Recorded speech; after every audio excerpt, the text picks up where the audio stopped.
नमस्कार, मनी गुरु की इस खास पेशकश में आप सभी का स्वागत है। मैं हूं स्वाति रायना। नजदीक 31 मार्च की डेडलाइन। टैक्स बचाने के क्या है उपाय, आसान तरीके हम आपको बताने वाले हैं जिससे आपको बचत के साथ फायदा भी होगा। टैक्स बचाने के स्मार्ट टिप्स लेकर हम आए हैं। हमारे साथ खास एक्सपर्ट है, उनका परिचय करा देते हैं। Anil Chopra, group director financial wellbeing, Bajaj capital, और Pankaj Matpal, MD optima money हमारे साथ हैं। अनिल जी और पंकज जी दोनों का बहुत स्वागत है आज के इस खास कार्यक्रम में। और मार्च का ये टाइम वैसे होता भी खास है क्योंकि कई लोगों को लास्ट मिनट टैक्स प्लानिंग भी करनी होती है और हम चाहते हैं कि बहुत स्मार्ट तरीके से ये हो, इसलिए आप दोनों एक्सपर्ट्स की मदद हम लेने वाले हैं इसमें कि कैसे स्मार्ट तरीके से टैक्स बचाया जा सकता है। सबसे पहले अनिल जी, कौन से ऐसे जरूरी काम हैं जो 31 मार्च तक कर लेने सबके लिए जरूरी है? पॉइंटेडली अगर मैं आपसे 4-5 जरूरी ड्यूटीज और रिस्पॉन्सिबिलिटी समझो अगर 31 मार्च से पहले की।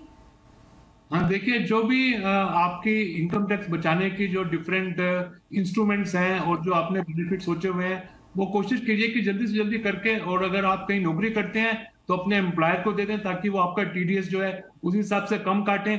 और अगर आप सेल्फ एम्प्लॉयड हैं या बिजनेसमैन हैं या कोई शॉपकीपर हैं तो आपको खुद ही कोशिश करनी चाहिए कि ये जो टैक्स रिलेटेड जो आपने इन्वेस्टमेंट्स करनी है 31 मार्च से काफी पहले कर लें ताकि आपके चेक वगैरह भी क्लियर हो जाए और ऐसा ना हो कि बाद में किसी वजह से आपको छूट ना मिल पाए। तो अभी तो आज तो 17 तारीख हुई है, जल्दी से जल्दी करके आप कोशिश करके एक लिस्ट बनाएं और जो भी इंपॉर्टेंट सेक्शंस हैं, जैसे कि सब जानते हैं कि सेक्शन 80C जो है वो सबसे बड़ा सेक्शन है अभी आजकल की ओल्ड टैक्स रेजिम में, और उसमें आप 1.5 लाख रुपए तक की बचत कर सकते हैं। और उसमें कई तरह के उसमें आपके पास ऑप्शंस हैं। आप म्यूचुअल फंड के ईएलएसएस में इन्वेस्ट करके अपने 1.5 लाख का कोटा पूरा कर सकते हैं, या अगर आपने पीपीएफ अकाउंट खोला हुआ है उसमें अगर आपने जमा नहीं कराए तो आपको याद रखना चाहिए कि हर साल आपको कुछ ना कुछ पैसा उसमें डालना होता है, उसमें भी डाल के आप अपना 1.5 लाख रुपए के कोटा को पूरा कर सकते हैं। और अगर आपने एनपीएस अकाउंट खुलवाया हुआ है ऑलरेडी तब भी आपको याद रखना चाहिए कि हर साल उसमें आपको कुछ ना कुछ रकम जरूर जमा करनी होती है और वहां पे आपको टैक्स में छूट भी मिलती है सेक्शन 80CCD1B के अंतर्गत, तो भी करिए। और अगर आपने एनपीएस अभी तक खोला, ये भी एक बहुत अच्छा मौका है क्योंकि उसमें मुश्किल से आधा घंटा लगता है और आप जो है अपनी एनपीएस की जर्नी स्टार्ट कर सकते हैं और साथ ही टैक्स भी बचा सकते हैं। अगर आपने एनएससी लेने का सोचा हुआ है तो आपको पोस्ट ऑफिस जाना पड़ेगा, वहां पे आपको चेक देके और वेट करनी पड़ेगी कि जब जब चेक कैश होता है आपका उसके बाद आपको एनएससी मिलेंगे।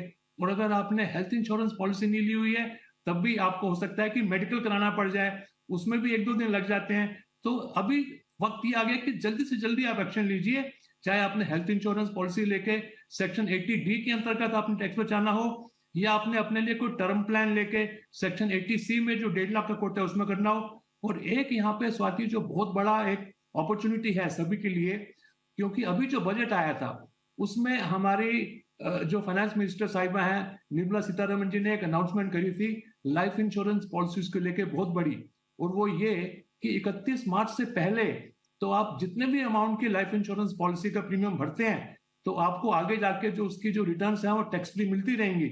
लेकिन 1 अप्रैल के बाद वो रूल चेंज होने वाला है और अगर आप 5 लाख से ज्यादा का एनुअल प्रीमियम वाली पॉलिसी लेने की सोच रहे हैं तो यही मौका है। लास्ट कुछ चंद दिन रह गए हैं जब आप अपनी फाइनेंशियल प्लानर से मिलकर अच्छी सी एक पॉलिसी लेकर और फ्यूचर की एक टैक्स फ्री रिटर्न्स की एक योजना बना लें, एक तैयारी कर लें, ताकि आपके बच्चों की फीस है या आपके बच्चों की शादी है या आपके अपनी रिटायरमेंट है, जो भी आपके गोल्स हैं उसके लिए आपको टैक्स फ्री रिटर्न्स आती रहे। तो ये अगले कुछ जो दिन है ये बहुत ही गहमा गहमी के जादुई सेक्शंस हैं, जैसा अनिल जी आपने जिसका जिक्र किया है सेक्शन 80C, सेक्शन 80D, उसके तहत आप टैक्स बचा सकते हैं और मार्च 31 से पहले आपको ये तमाम काम पूरे कर लेने हैं जिसका डिटेल में जिक्र अनिल जी ने किया है। पंकज जी, कुछ तो ड्यूटीज होती हैं कि आपको 31 मार्च से पहले ये काम करने ही करने हैं जिससे कि आप को अपने टैक्स बचत में फायदा मिल पाए, लेकिन कुछ ऐसे भी स्मार्ट टिप्स हैं जिसके चलते आप जो बाद में टैक्स पैसे देंगे उसका जो टैक्स फायदा है वो 31 मार्च से पहले ले सकते हैं। उसका फायदा हम शायद 80D में समझ पाएंगे अगर समझे, क्योंकि 80C में तो हम डेफिनेटली हमें 1.5 लाख तक के निवेश पर छूट लेनी ही है, पर 80D में अगर मानिए फॉर एग्जांपल किसी को अपना हेल्थ चेकअप ही कराना है उन्होंने सोचा है कि चल अभी अप्रैल मई में समय मिलेगा तो हेल्थ चेकअप करा लेंगे। लेकिन अगर आपका एटीडी का पूरा जो वो बकेट है पूरा नहीं हो रहा है आपकी छूट का, और आप अगर अभी हेल्थ चेकअप करा लेना चाहते हैं तो उसमें क्या बुराई है? तो ऐसे कुछ ऐसे तरीके हो सकते हैं, स्मार्ट तरीके, जिससे 31 मार्च से पहले आप बिल्कुल अच्छे कैलकुलेटिव तरीके से अपने पैसे बचा सकते हैं टैक्स में। बिल्कुल स्वाति, सही कहा आपने। देखिए, हेल्थ चेकअप हर व्यक्ति को समय समय पर कराते रहना चाहिए। उसकी वजह यह है कि यदि समय पर प्रिवेंटिव हेल्थ चेकअप कराएंगे तो यदि कुछ बीमारी आने वाली है, कुछ ऐसा लग रहा है, तो पहले से मालूम चल जाता है और जिसकी वजह से उसका समय पर ट्रीटमेंट लिया जा सकता है। अब सरकार इस पर आपको फायदा भी देती है, क्योंकि under section 80D of income tax act जैसे कि हेल्थ इंश्योरेंस का प्रीमियम पे करते हैं और उसकी लिमिट जो है किसी इंडिविजुअल के लिए जिसकी एज 60 ईयर से नीचे है तो 25,000 रुपीज का प्रीमियम पे करते हैं। खुद के लिए, सेल्फ, स्पाउस एंड चिल्ड्रन जिसमें पॉलिसी में इंक्लूड हो सकते हैं। पेरेंट्स के अलग से आप प्रीमियम पे कर सकते हैं अप टू 25,000। और यदि आप खुद या आपके पेरेंट्स सीनियर सिटीजन हैं तो उनके लिए लिमिट 50,000 की अलग से है। तो आपको यहाँ पर टैक्स में छूट मिलती है जब आप हेल्थ इंश्योरेंस का प्रीमियम पे करते हैं।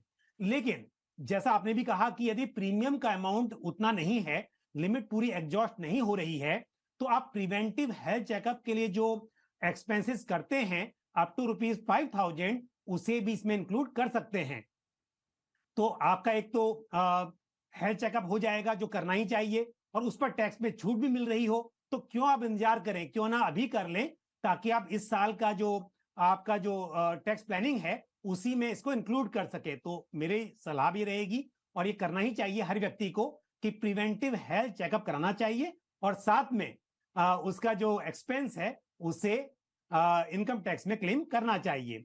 तो स्वाति, क्योंकि 80C हो, 80D हो या फिर एनपीएस का कंट्रीब्यूशन अंडर सेक्शन 80 CCD1 भी जिसका जिक्र अभी अनिल जी ने भी किया, ये सब तो है ही है, लेकिन इसके अलावा ये भी ध्यान होना चाहिए कि सिर्फ टैक्स सेविंग नहीं, आपकी जिम्मेदारी ये भी है कि यदि आपने अपना पीपीएफ अकाउंट खोला हुआ है, एनपीएस अकाउंट खोला हुआ है या आपका सुकन्या समृद्धि योजना में अकाउंट है, तो जो मिनिमम मैंडेटरी कंट्रीब्यूशन है एक फाइनेंशियल ईयर के लिए, वो तो आपको करना ही करना है। यदि किसी वजह से टैक्स में छूट आपको नहीं चाहिए, लिमिट एग्जॉस्ट हो चुकी है, तो भी जो मिनिमम कंट्रीब्यूशन है वो भी आपको 31 मार्च से पहले करना है, वो ना भूलें।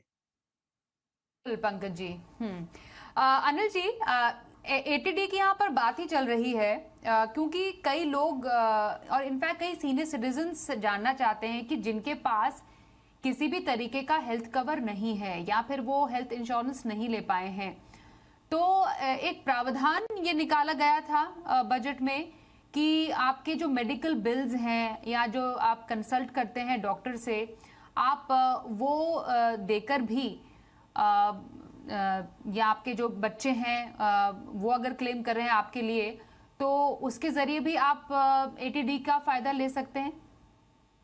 नहीं, ऐसी उस पर कुछ ज्यादा क्लैरिटी नहीं है अभी। देखिए, जो सीनियर सिटीजन्स हैं उनके लिए तो पहले से लिमिट जो है वो 25,000 से बढ़ा के 50,000 रुपए की कर दी हुई है। और अगर हस्बैंड वाइफ दोनों इकट्ठे प्लान ले लेते हैं और अगर प्रीमियम जो है 50,000 रुपए तक का है, तो उनको जो कवरेज मिल सकता है वो तकरीबन 15 से 20 लाख तक का मिल सकता है, जो कि काफी है आज के हिसाब से। और अगर बच्चे इंश्योरेंस पॉलिसी ले रहे हैं जो उनके अपने सीनियर सिटीजन पेरेंट्स को भी उसमें कंबाइन कर रहे हैं, फिर जो ये अमाउंट डिडक्शन का है 80D का स्वाति, ये बढ़कर हो जाता है 25,000 से 75,000। तो 25,000 तो खुद के लिए हो गया और 50,000 हो गया अपने सीनियर सिटीजन पेरेंट्स के लिए। तो ऐसे करके 75,000 तक, और अगर आप 30% टैक्स ब्रैकेट में है तो आप खुद ही हिसाब लगा लीजिए कि 22,500 रुपए तो टैक्स ही बच गया आपका। तो उस हिसाब से एक बहुत अच्छा एक ये सुरक्षा कवच प्रदान किया हुआ है सरकार ने कि आप हेल्थ इंश्योरेंस की करा के अपने आप को एक महफूज स्थिति में ले आए कि ताकि अगर कोई बीमारी आ जाए तो आपको ज्यादा जो आपकी सेविंग्स है वो इम्पैक्ट ना हो, वो साथ ही साथ में आपको टैक्स में भी बचत मिल जाए। तो एक अच्छा सा हेल्थ इंश्योरेंस पॉलिसी लेके, अगर आपने ऑलरेडी एक हेल्थ इंश्योरेंस पॉलिसी ली हुई है तो अब शायद वक्त आ गया है कि उसके कवरेज अमाउंट को बढ़ाया जाए। आप टॉप अप प्लान लेके भी अगर आपके पास ऑलरेडी पॉलिसी 5 लाख की है, उसके ऊपर से आप टॉप अप 10 या 15 लाख का ले सकते हैं, क्योंकि हमने पीछे देखा कोरोना के टाइम पे लोगों के जो बिल बने हॉस्पिटल में जाके वो 8-8, 9-9 लाख के बने, और लोगों के पास पॉलिसी जो थी वो सिर्फ 3-4 या 5 लाख तक की थी, तो उनको काफी चपत लगी, उनके काफी जो सेविंग्स थी उसका नुकसान हुआ। उसके बाद ये सबने सबक लिया है कि कम से कम पॉलिसी 10 लाख रुपए की होनी चाहिए, और अगर पहले पॉलिसी कम अमाउंट की है तो एक टॉप अप लेके अपने अमाउंट को बढ़ाया जाए, और अगर सीनियर सिटीजन पेरेंट्स हैं उनको भी कवर करके अपनी डिडक्शन के अमाउंट को 25,000 से बढ़ा के 75,000 रुपए किया जाए। ये आपने बिल्कुल सही बोला, ये बिल्कुल स्मार्ट तरीका हो सकता है कि अगर आपको इनफैक्ट ये तो बहुत नोन फैक्ट है कि कई लोग तो अपने 1.5 लाख तक की जो लिमिट होती है छूट की उसको भी एग्जॉस्ट नहीं कर पाते, उसको भी पूरा नहीं कर पाते हैं। तो अगर आपको ज्यादा से ज्यादा इसका फायदा उठाना है तो आप अपना इंश्योरेंस पोर्टफोलियो देखिए कि आपका मेडिकल इंश्योरेंस काफी है कि नहीं है, तो उस अपने मेडिकल इंश्योरेंस को आप टॉप अप कर सकते हैं, जैसे अनिल जी बता रहे हैं, क्योंकि ना काफी insurance is as good as no insurance at all, कि आपको उसका फायदा ज्यादा मिलेगा भी नहीं, जेब से वैसे भी आपके पैसे जाएंगे, तो अपडेट कर सकते हैं अपने इंश्योरेंस को। जहां पर पैसे बचाने और टैक्स में फायदे की भी बात हुई पंकज जी, एटीसी के बेनिफिट्स को तो हम समझ पा रहे हैं कि 1.5 लाख तक के निवेश पर छूट है, लेकिन एनपीएस यहाँ पर एक अतिरिक्त बेनिफिट देता है, तो एनपीएस इस वक्त किस तरीके से 31 मार्च से पहले कोई इसमें फायदा ले सकता है निवेश करके? स्वाति, मैं एनपीएस का उत्तर दूं इससे पहले मैं जो पहला सवाल आपका था अनिल जी के लिए थोड़ा सा कुछ ऐड करना चाहूंगा कि 80D के तहत आप जो हेल्थ इंश्योरेंस का प्रीमियम पे करते हैं उस पर तो छूट मिलती ही है, लेकिन सरकार ने एक चीज और डिक्लेयर की हुई है कि अगर सीनियर सिटीजन का कोई हेल्थ इंश्योरेंस नहीं है, क्योंकि कई बार ऐसा होता है कि उनको हेल्थ इंश्योरेंस नहीं मिल पाता है, तो इस केस में यदि वो खुद व्यक्ति सीनियर सिटीजन है या फिर कोई व्यक्ति है जिसके पेरेंट्स सीनियर सिटीजन है और उनका हेल्थ इंश्योरेंस नहीं है और उन्होंने मेडिकल एक्सपेंसेस किए हैं, तो पूरे साल में सेम लिमिट जो 50,000 की लिमिट है सीनियर सिटीजन के लिए हेल्थ इंश्योरेंस का प्रीमियम क्लेम करने के लिए, उसके बजाय आपने जो मेडिकल एक्सपेंसेस किए हैं, चाहे वो कंसल्टेंट की फीस हो, चाहे मेडिसिन पे खर्चा हो, हॉस्पिटलाइजेशन हो, किसी भी तरह का ओपीडी में खर्चा किया हो, वो आप 50,000 रुपए तक डिडक्शन क्लेम कर सकते हैं। लेकिन ध्यान रहे ये payment other than cash mode में हो, कैश में पेमेंट नहीं चलेगा। उसके अलावा आपने चाहे वो कार्ड से किया हो, आपने ऑनलाइन पेमेंट किया हो, आपने अपने किसी वॉलेट से पेमेंट किया हो, तो ये सब आप क्लेम कर सकते हैं। 50,000 की जो लिमिट है हेल्थ इंश्योरेंस की 80D के तहत, वो आपकी इस पर भी लागू होगी। तो ये ध्यान रहे, कई बार ये मिस हो जाता है, बिल संभाल के रखिए और पेमेंट जो किया है मैंने जैसे बताया कि आपका अदर देन कैश मोड में होना चाहिए, आप उसको बिल्कुल क्लेम कर सकते हैं। अब आते हैं एनपीएस पर। एनपीएस पर छूट कई तरीके से मिलती है, जैसे कि यदि आप एम्प्लॉयर आपका डिडक्ट कर रहा है एनपीएस, तो उस पर आपको छूट मिलती है 10% ऑफ योर, मतलब कॉर्पोरेट में जो है 10% की ही लिमिट है, जबकि अब गवर्नमेंट में तो 14% कर दी गई है, तो 10% तक का जो कंट्रीब्यूशन है एम्प्लॉयर का उस पर छूट मिलती है। लेकिन वॉलंटरी कंट्रीब्यूशन जो करते हैं अपनी तरफ से आप, तो अंडर सेक्शन 80 CCD 1B के तहत आप 50,000 रुपए का एडिशनल डिडक्शन क्लेम कर सकते हैं, जो कि आपकी 80C की जो लिमिट है 1.5 लाख की, उसके ऊपर होती है। तो आपका 80C तो क्योंकि वैसे खत्म हो ही जाता है सब कुछ, बच्चों की फीस हो, चाहे principal amount of home loan हो, या पीपीएफ ELSS लाइफ इंश्योरेंस का प्रीमियम। लेकिन ये जो 80 CCD 1B है ये थोड़ा सा अलग है, यूनिक है, जो आप सिर्फ एनपीएस में कंट्रीब्यूट करके ये बेनिफिट ले सकते हैं। तो इसको मिस नहीं करना चाहिए डेफिनेटली, और थोड़ा जल्दी करें ताकि 31 तक आपका जो यूनिट्स है वो भी आपको अलॉट हो जाए। तो लाइफ में एक तो आपका पेंशन की प्लानिंग हो जाएगी और साथ ही आपका टैक्स भी इसमें बचेगा। तो मेरे हिसाब से एनपीएस को इंक्लूड करना चाहिए। पर स्वाति, हमारे व्यूवर्स को ध्यान देना चाहिए, ये सब तभी पॉसिबल है जब आप ओल्ड टैक्स रिजिम में हो। अगर न्यू टैक्स रिजिम ऑप्ट करते हैं तो वहां पर रिडक्शन का बेनिफिट नहीं मिलता है। तो आज हम बात कर रहे हैं टैक्स बचाने के स्मार्ट टिप्स की। हमारे साथ पंकज मठपाल और साथ ही हमारे साथ अनिल चोपड़ा जी भी हैं बातचीत करने के लिए। अनिल जी, एक और स्कीम, उस पर जरा जानकारी लेना चाहेंगे। प्रधानमंत्री वय वंदन योजना सीनियर सिटीजन के लिए बेहद ही इंपॉर्टेंट और खास स्कीम है। हम क्योंकि तमाम स्कीम्स की यहाँ पर बात भी कर रहे हैं, 31 मार्च के बाद क्या इसमें निवेश नहीं किया जा सकता? हाँ, देखिए, अभी तक तो जो सर्कुलर निकला था जब ये स्कीम लॉन्च हुई थी, तभी ये बोल दिया गया था कि ये स्कीम जो है 31 मार्च 2023 को इसके ऊपर पर्दा गिर जाएगा, नहीं कर्टन इस पे गिर जाएगा और उसके बाद ये स्कीम नहीं मिलेगी। लेकिन काफी लोग ऐसी उम्मीद लगा के बैठे हैं कि देखिए शायद इसको एक्सटेंड कर दिया जाए, लेकिन अभी तक तो हम सभी को ये सलाह देते आ रहे हैं कि 31 मार्च 2023 इसकी लास्ट तारीख है।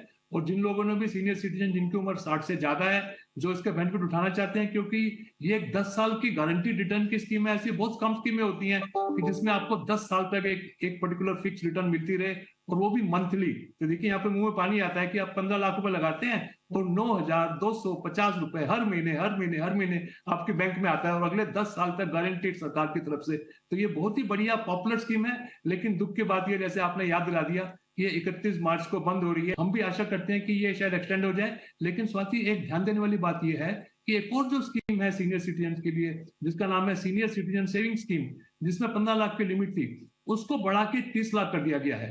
तो शायद ये एक सोच रही हो सरकार की कि क्योंकि प्रधानमंत्री वय वंदन योजना 31 मार्च को बंद होने वाली है, वो जो 15 लाख रुपए हैं उसका कोटा उन्होंने वहां पे सीनियर सिटीजन सेविंग स्कीम, जो पहले 15 लाख की लिमिट थी, उसको बढ़ा के 30 लाख की अनाउंसमेंट ऑलरेडी कर दी गई है। लेकिन अभी भी 17 मार्च है, और जो हमारे सीनियर सिटीजन दर्शक 60 से ऊपर के हैं, वो अभी भी अगर आप चाहें तो LIC के ऑफिस में जाके अपने फाइनेंशियल प्लानर को कॉन्टेक्ट करके और इस स्कीम में, जो बहुत ही लाजवाब स्कीम है, अपना निवेश कर सकते हैं 15 लाख तक का। और हर महीने उसमें गारंटी रिटर्न मिल सकते हैं। इसमें TDS भी नहीं होता है स्वाति, लेकिन आपको खुद ही अपने आप से ही इनकम टैक्स रिटर्न में फाइल करके वो टैक्स जमा कराना होता है। लेकिन LIC TDS नहीं काटती है इसके ऊपर। ये तो वही बात निवेश की। इसमें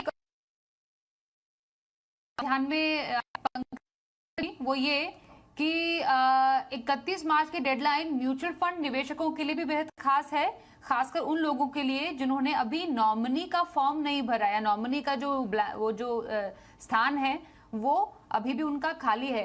क्या रूल है जो 1 अप्रैल से लागू हो जाएंगे अब? बिल्कुल स्वाति, सही कहा आपने। देखिए 31 मार्च बहुत ही इंपॉर्टेंट है म्यूचुअल फंड निवेशकों के लिए। एक तो जो आपने कहा कि नॉमिनी, क्योंकि अगस्त 2022 में एक रूल आया था कि हर इन्वेस्टर को नॉमिनी बनाना है। क्योंकि पहले क्या होता था कि अगर हस्बैंड वाइफ ने जॉइंट में इन्वेस्टमेंट किया हुआ है तो कई बार नॉमिनी नहीं बनाते थे और ये चल जाता था। लेकिन अब अगस्त से डिसाइड हुआ कि नहीं, नॉमिनी उसमें मैंडेटरी होगा।